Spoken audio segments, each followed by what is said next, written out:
ஆசையுடன் கேட்பவர்க்கு அள்ளித் தருபவன், அல்லல் துன்பம் துயரங்களை கிள்ளி எறிபவன், பாசத்தோடு யாவரையும் பார்க்கின்றவன், பாவங்களை பார்வையினால் மாய்க்கின்றவன்.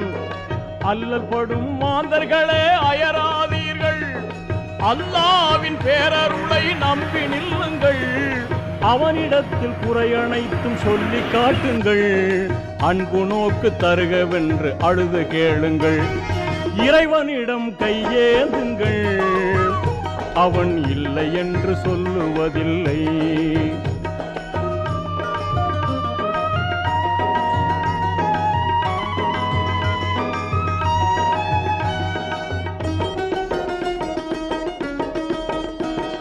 தேடும் நேயர் நெஞ்சங்களில் குடியிருப்பவன், தேடாத மனிதருக்கும் உணவளிப்பவன்.